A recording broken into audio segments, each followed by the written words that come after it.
There is a secret in the publishing industry that no one likes to talk about. Historically, writing and publishing have been the domain of the wealthy. Most authors throughout history were already rich before they started writing, and that is still largely true today. For every one rags to riches story that you may hear, there are dozens, if not hundreds, of riches to lesser riches stories that you don't hear. Why? Well, publishing is expensive. And when you do make money, it's often months or years after you do the work. And because of this cash flow cycle, it's difficult for someone living paycheck to paycheck to thrive in publishing. Right? It's one thing to know that you can work now and get paid in 2 or 3 years when your book gets published, but it's something else to do that when you need to put food on the table tomorrow. It also takes a lot of education, it takes a lot of practice, and it takes hard work to get to the point where you can write something that readers are willing to spend their time and their money to buy and to read. If only there were a way for you to climb the learning curve while making money at the same time. Making money instead of spending money. Wouldn't that be great? Well, believe it or not, there is. And if you are still at the point in your career where you haven't started making a lot of money, you could start making money right away as an author's assistant. And best of all, you won't just be making money, but you'll also be making connections and learning about the publishing industry at the same time. Sometimes you must first be faithful with that which is another's before you can be faithful with that which is your own. So how do you get started getting jobs, making money as an author's assistant? We'll find out in this episode of Novel Marketing, the longest running book marketing podcast in the world. I'm Thomas Umstattd Jr., CEO of Author Media, and this is the show for writers who want to build their platform, sell more books, and make a living writing books worth talking about. And we have a guest on the show today who started her career working as an author assistant. And she also hosts her own podcast, Redeeming the Chaos, and her first published book, Rise the Enemy, just successfully kickstarted just a few months ago. Lori Christine, welcome to the Novel Marketing Podcast. Hey, Thomas. I'm excited to be here. So let's jump straight into some of the technical specifics, because the kind of work that people do will be varied, right? Some people will be building websites. Some people will be doing bookkeeping. Some people will be doing research on ancient Mesopotamia, right? Some people will be doing editing. Right? There's lots of different kinds of ways to assist authors, and what you do will depend on your skill set. But there are some things I think all freelancers have in common, and it's the business side of things. Let's talk about those business side of things. You charge by the hour, which is how most authors' assistants charge, with the exception of editors. Some editors charge by the word or by the page rather than by the hour. So how do you track those hours? I use a software called FreshBooks. It makes it really easy. Whenever you sit down to do work for a particular client, you just click start on the timer, and it keeps track of your hours. If you need to pause, go take a break, pause it, and then you come back and you can start your timer for that same client. You can add multiple clients into the software, so it will keep track of which hours you have worked for which client. And then when you're ready to bill that client, you click generate an invoice, and then it will send an invoice that will add up all of the hours that you have worked and put them into an invoice, and then they can pay the invoice, and then the money comes right back into your bank account. And I use the term client loosely because when you are the author assistant, your client is the people that you're doing the work for, but they don't see themselves as the client. They see themselves as the boss. So in some ways, Thomas is my boss, but in other ways, he's also my client because I'm doing work for him as an author assistant. Yeah, I was trying to do the math. I think I've been using FreshBooks myself for somewhere between 15 and 17 years. Oh, wow. When Author Media was a web design company, we did all of our billing through FreshBooks, and it is very transparent. It's very clear. People tend to pay you faster when you send them a FreshBooks invoice because it's really easy for them to pay you. FreshBooks not only handles your invoicing and those kinds of things, but then it keeps track of your income. So it's a bookkeeping software as well. So you can click on a tab to generate a report, and it will tell you how much income you've made so far this year and what your expenses are. FreshBooks can also connect with your credit card or your bank to import your transactions automatically. And the FreshBooks app even has a receipt scanning feature. So you just hold the app up, scan the receipt and it imports all of that data straight into FreshBooks. Waiting to the end of the year is the hardest thing because now you're like, what was it that this $20 expense in February was? Worst. So yeah. I made that mistake for my first 10 years of business, is putting off the bookkeeping. I don't feel so bad. And I finally, after many conversations with my dad, realized that I just need to do it right away and that will reduce how much I hate bookkeeping. I still hate bookkeeping, but it's now gone from I hate bookkeeping with the passion of 1,000 stuns to now I dislike bookkeeping with the passion of a small bonfire. So keeping up with it, I feel like, is one of those disciplines that as much as you hate doing it, as much as I hate doing it, really does help. And it makes tax time a lot easier because everything is already correctly categorized. All the lumps of money are in their correct buckets. And going back to what you're talking about being a boss versus being a client, you're not an employee. And there's a legal distinction between being an employee and being an independent contractor. And there's a bunch of different criteria that the IRS looks at that we go into in my tax and business guide for authors, where my CPA dad really breaks it down. But the IRS looks at all of those factors together. But what the factors all have in common is this concept of control. How much control does the quote unquote boss have over the quote unquote employee? And to be an independent contractor, you have to be independent. And so obviously the client tells you what they want done, but they don't typically give you as much instructions on how they want you to do it as if you were a full-on employee.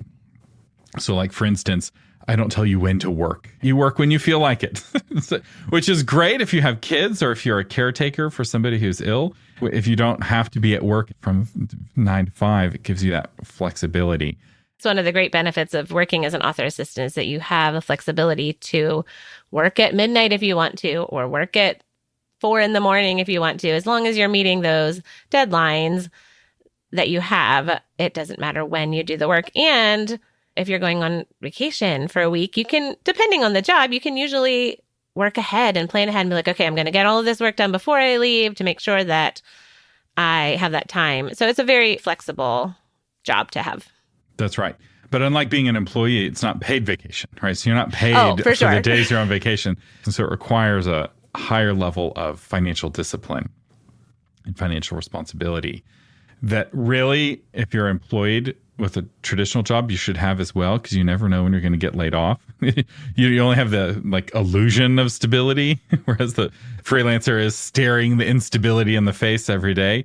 But it is a little bit more obvious, I think, because of that uncertainty. And there's ways of mitigating it, right? The more clients you have, the more stable your income tends to be, the more booked out you are. So if you're an editor and you could get to the point where you're in demand and you're currently talking to authors about the books that you'll be editing 6 months from now, you have a more stable income than when you're just taking projects as you can get your hands on them. Yeah. And you can decide how many clients you want to take on. So you can fill out your schedule as much as you want. If you want this to be a full-time position and have consistent income, you can take on as many clients as you need to in order to do that. Yeah. So I'm at Texan. We value independence. And one of the things about working freelance is that you can fire your clients. So if you have a client who's really mean or obnoxious, it's easier to fire a single client than it is to say, quit your job. So if you're working full time and you don't like your boss, if you want to fire your boss and quit, you lose all of your revenue. But if you have 10 clients and you don't like one of those clients, you can fire that client and you lose 10% of your income, which is a much more manageable loss. And so it gives you more control over your kind of day-to-day work experience. And you can prune as you go, because often what happens when you first get started, you take whatever you can get. And then as you become more in demand, you start pruning or delegating or referring the projects and the tasks and the clients that are outside of your core strength zone. And you also start to figure out what that core strength is, right? You're doing a little bit of web design over here, you're doing a little bit of editing over here, you're doing a little bit of content management, social media, and you find that one of those you like more than the others. So as you do more of that thing, you get better at it, and you also become more in demand at that, because authors like to hire specialists often, although sometimes they like to hire generalists. There's demand for both. Yeah. Thomas, I'd like to make a distinction between my jobs as an assistant, as an author assistant or virtual assistant, versus as a more specialized contractor, because I think there is a difference. I recently spoke at a writers' conference and I gave this talk, and I told the authors listening, if you need help with something that you already know how to do, you just don't have time to do it, or maybe it's not a preferred task or you don't want to do it, that's when you would hire an assistant to help you. Whereas if you need help with something and you've never done it before, you have no idea what to do, you need to hire a specialist. So it's not just something that you are just taking off your plate. It's something that you don't necessarily know how to do. The biggest difference between those two things is the amount of money, really, that you're going to get paid. Somebody needs to know what they're doing. If you've never done a book cover before and you hire your artist friend who's also never done a book cover before, neither of you know what you're doing and neither of you can help the other one do it right because neither of you have that experience. So the first time you do something, you want to work with somebody who's done it before. You don't want to be figuring it out. And this is a real common mistake for beginning authors. They've never done something and they hire their friend who's also never done that thing. And it's the blind leading the blind. And they end up with a lot of money wasted because there's never enough money to do it right, but there's always enough money to do it twice. So instead of doing it wrong and then having to hire the professional, just hire the professional in the first place. It might be the same kind of work. So for example, web design. I do web design in my job for Thomas as an assistant, and he pays me as an assistant because it's something he could do himself. However, when an author comes to me and says, I need a website, I've never done this before, I have no idea what I'm doing. In that situation, I'm working as a specialist. And then I can charge for that. I can charge for my skills because I have developed these skills over the years. And so then someone is paying me as a specialist in that situation. So it might be the same kind of work. It just depends who you're working for and what they need you to do. That's right. As you specialize more and more, you can charge more and more, but it also limits your total market, which isn't necessarily a bad thing. There's one subgenre, it's a microgenre that I know, where almost all of the authors share the same assistant. And this one lady sends out almost all of the emails. They go to almost all of the readers in this microgenre, and she coordinates all of their cross promotions with each other. And in this genre, there's two kinds of people: authors who have her as their assistant and authors who want to have her as their assistant, because getting her puts you into this elite club because it allows them to work with each other more easily because they're already sharing that assistant. But her total ecosystem of potential clients is really limited at the rate that she's charging because only people in that microgenre want her enough to pay that premium that she's charging. And I want to say she's charging somewhere between $50 and $100 an hour. And the authors in that microgenre are very happy to pay it and they're getting their monies back. But an author in a different genre would not be getting their money back at that rate because of her specialization. And you might start out doing work as an assistant to someone, charging hardly anything because you're learning while you're doing the work. When I started out building websites, I think I charged the first person maybe $200.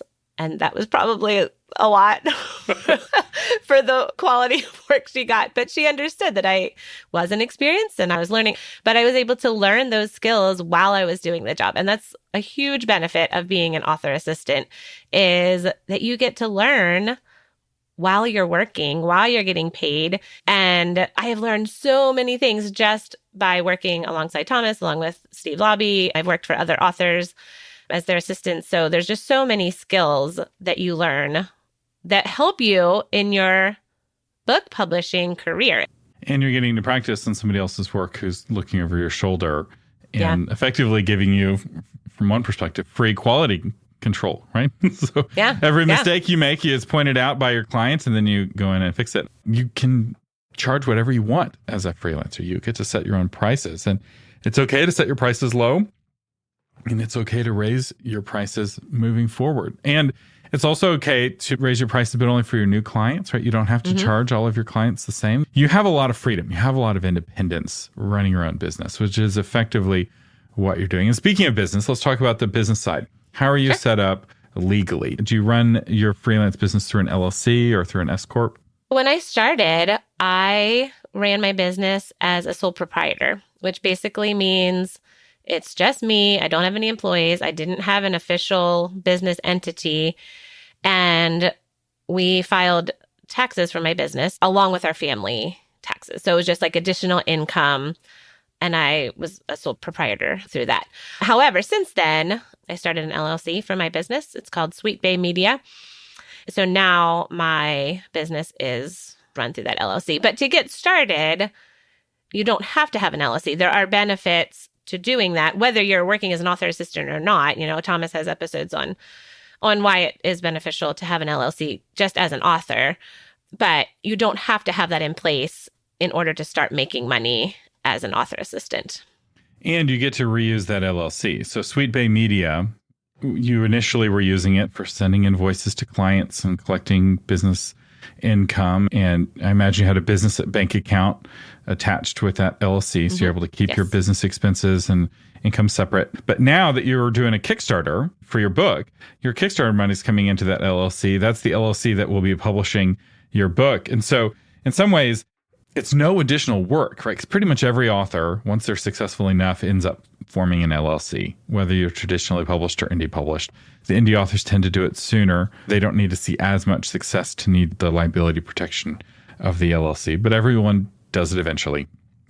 There's a lot of tax advantages to being a small business. So once you're legitimately a small business, you want to start taking advantage of those tax advantages, which again, I won't go too deep on the tax stuff. My dad is a CPA. He's worked with authors for 35, 40 years. I have a course with him where we do get into the weeds. So if you're curious, we'll have a link in the show notes for that. But it's not like, oh, I have to create a new LLC for my publishing because my first LLC is only for my freelancing. No, you can run it all through the same LLC. Let's talk about charging, right? This is the big question a lot of people have. They're like, okay, I want to be an author's assistant. How much do I charge? I think starting low makes sense, but walk us through the strategy of how to figure out what to charge now. Sure. I would recommend starting at $20 an hour as your base rate.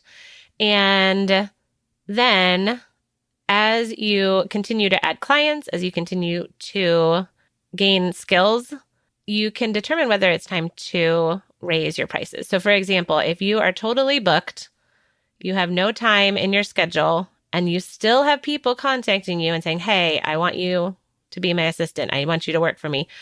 It might be time to raise your prices because it's just a supply and demand. You are in demand, and so you can raise your prices and get a more premium rate for your work.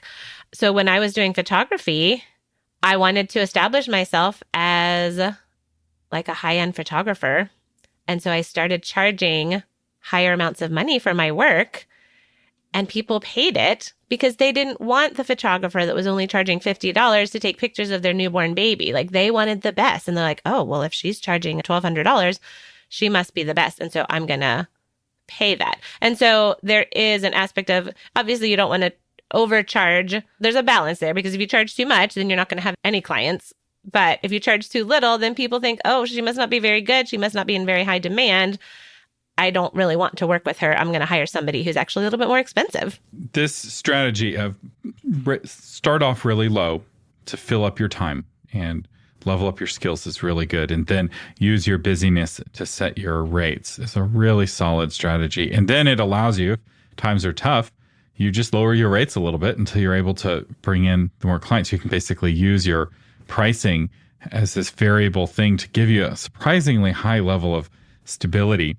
But you're exactly right on this concept called luxury pricing, right? Nobody wants to buy $10 opera tickets. They only want to buy $200 opera tickets, right? If you're going to go to the opera, you want to pay money for a good opera. You're not going to go to the high school opera. You want to go to the expensive opera. And I found that back when I was running my web design business, we got too busy. So I raised our prices expecting demand to drop. And the first time I raised our prices, demand actually went up. People were more wanting to spend for a perceived higher quality website. So I ended up having to raise our prices again because we were too busy.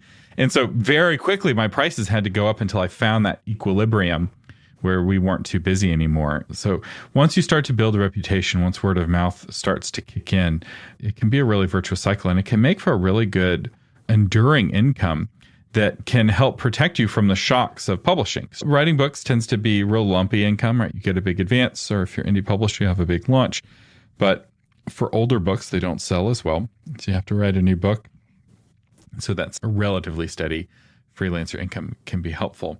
But speaking of that income and scheduling it, what's the day in the life of somebody who still wants to write books, but you're also working as an author's assistant to make money on the sides, and your mom? And so walk us through a day in the life of Lori Christine. Well, there are no 2 days the same, I will tell you that, which is one thing that I really enjoy about being an author assistant, just the variety of the work. And I know Thomas talks a lot about crop rotation, and I feel like that's my week. Like my week is just rotating the crops from one thing to another. And like this might be a day where I know, okay, I have a website I need to build and I'm going to focus on that. And that's all I do that day. Whereas the next day might be, okay, I'm trying to get my Kickstarter launch ready and I'm just going to spend that whole day working on Kickstarter. There are some things where there's a deadline where I know, okay, Thomas has an interview tomorrow and I need to make sure that all of the questions in the introduction are ready and I need to communicate with the guest and all of those kinds of things. So when there is a deadline, a lot of times I'll have to rearrange my schedule and just make sure that that takes priority. So I will often look at my schedule for the week and see if there's any immediate things that need my attention or immediate priorities. And I put those on my calendar to make sure that I know that that's when those tasks need to get done. And I have probably 15 different lists on my phone. And anytime I think of something that I need to do, I add it to one of my lists. And then if I have an hour of time that is free and I know, okay, I have this next hour, what can I get done in this 1 hour? I'll pull up my list app and I'll look at those tasks and decide, okay, which of these things can I squeeze into this next hour? And then I'll do that one task. So as an author assistant, you have the flexibility to set your schedule. You can make a very rigid schedule. At this time of day, I write for 1 hour. And then at this time of day, I will check my email for 30 minutes. And this time of day, I will take a break. And you have the freedom to do that. Or you can do more like block scheduling where you spend an entire day on one project. And then you might not come back to that project for another week or another month. Yeah, the strategy here is known as time boxing, where you set aside some time to fully focus on one thing. Because what will kill you is trying to do all the things all at the same time. And what varies from person to person is how big their time boxes are. You don't have a boss telling you how to do it, which means you have to figure out what works for you, but it also means you can figure out what works for you. So some people prefer to have the boss do the thinking for them and they just do the doing. But if you're willing to do both the thinking and the doing, which is a lot of work at first, but if you put that investment in, you can have a much more satisfying life as an independent freelance rather than as a vassal. So some people are like, okay, this sounds great. I like the idea of this freedom. I like the idea of making this money and getting this experience. But how do I get clients? Where do I go to find the kind of authors who are willing to pay for the thing that I do? Well, there are a few different places that you can find clients. The first one that I would recommend is authormedia.social. And there is a job board, which I know Thomas has mentioned before, but on that job board, you can post a job listing. So you can say, hey, I am available to work as an author assistant. Here are my skills. Here's what I'm able to do. Here's the amount of time that I'm looking to work. And then people can see that job listing and they can reply to it and respond to you and reach out to you. Also, if you scroll down through that job board, there are people looking for help in different areas. So they might say, I really need someone to help me with my book launch, or I'm really needing someone to help me with proofreading my manuscript, or all sorts of things. And so you can scroll down through and see what people are asking help for, and then you can reach out to them and reply to them and connect that way.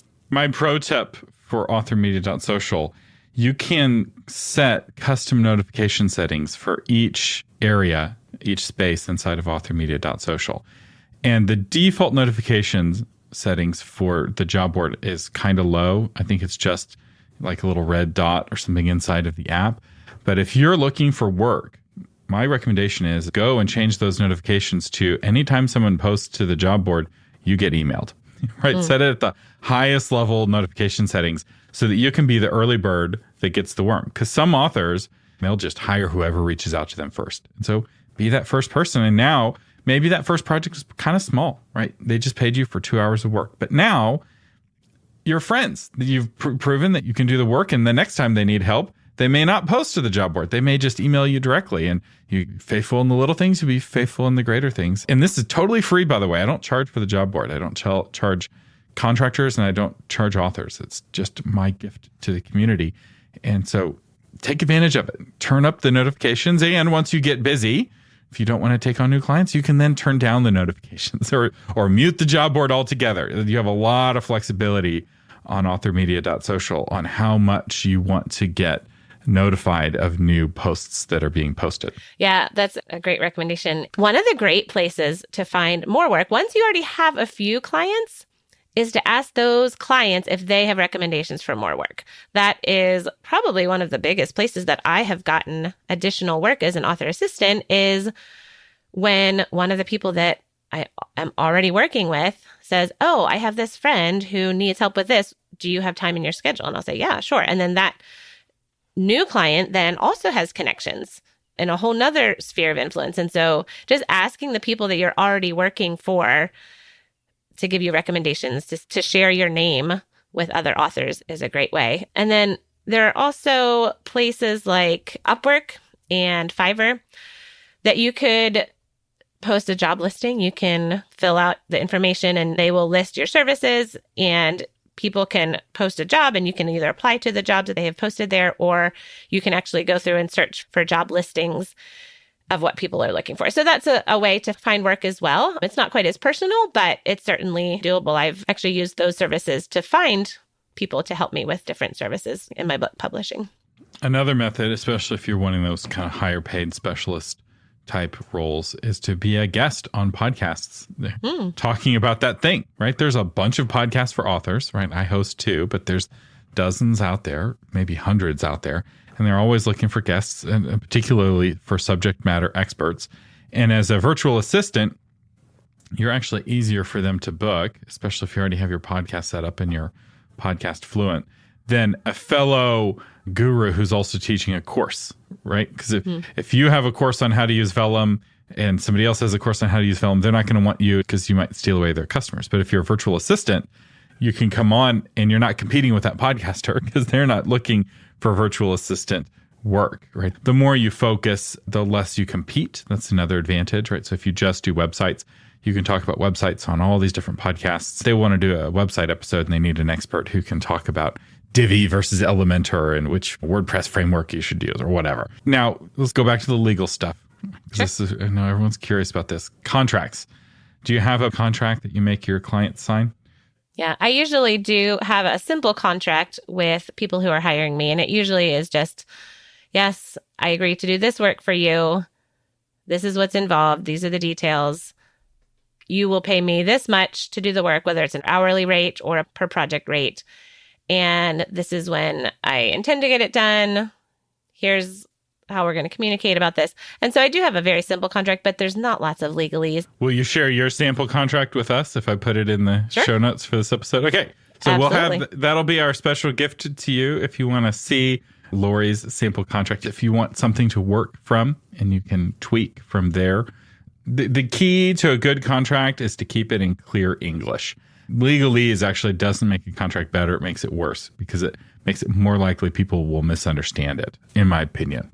The main purpose of a contract is to get on the same page. And I find that a really good practice to avoid misunderstandings is to send your first invoice really early and get your first payment really early. Because that invoice, especially if you're using FreshBooks, it's all right there in black and white. Here's my rates. Here's how many hours I worked. And if there's going to be any misunderstanding or any fights, you'd rather have it after you put 5 hours of work in that week than if you've been working for 50 hours and they're surprised by this big invoice. And so don't surprise somebody with a big invoice after a month's worth of work. Send that first invoice right away. And hopefully you haven't done a whole lot of work that first week. And so they're happy to pay it. And it helps clear out any misunderstandings. One advantage of freelance work, especially this kind of virtual freelance work, is that most of your interactions are via email. So things do tend to be written down, which leads to less misunderstandings than if it was verbal, if you're talking over the phone. Sometimes what I'll do if I'm working with someone that I'm about to pay or get paid by, if we did figure it out on a Zoom call, let's say, is I'll send them an email basically saying, here's a summary of what we discussed in the Zoom call. Does this seem right to you? And then they email me back and I'm like, yeah, this looks good. And so that serves in the function of helping eliminate confusion. Yeah. Communication is important. And one of the questions that I get asked about being an author assistant is, how do you communicate with the person you're working with? What are the tools that you use? So email, that works fine, but there's a couple other tools. Google Docs is a really good tool because you can both go in and make changes. You can update lists. You can see the notes and the comments that people have made. So it's kind of like an ongoing working document. I've also used Trello, where it's like a project and it's a very systematic procedure that we need to go through. And so they can see exactly like where I am in the procedure and what still needs to be done. And you'll often find that each client has their preferred set of tools and their preferred way to communicate, which is actually one of the advantages of working as an assistant, is that you get to try a lot of tools. Yeah. Because eventually, if your writing takes off, you may take on fewer and fewer clients and eventually start hiring assistants of your own, right? This is a whole ecosystem here. And when you do hire your own assistants, now you know, okay, this is the tool that I like. This is the approach that I like. Here is how I can be a good client and give clear instructions and have good communication. So it actually helps you in that way as well, deep into your career once your writing does take off. So, Lori, for somebody who's wanting to hire you as an author's assistant and they're wanting help with some of the things that you've talked about, how can somebody get in contact with you? Sure. So my website is sweetbaymedia.com. I'm not currently taking on clients as far as just general assistance, but if you need a website, if you need help with web design, or I do some book formatting, things like that, you can certainly reach out to me. So sweetbaymedia.com is my LLC website. And then my books and my podcast are at lauriechristine.com. And again, I would encourage you, if you've not yet signed up for authormedia.social, it's a wonderful community where you can connect with other authors. The job board is just one small part of authormedia.social. We discuss this podcast. It's where the conversation about these episodes happens. We have a fun conversation about craft.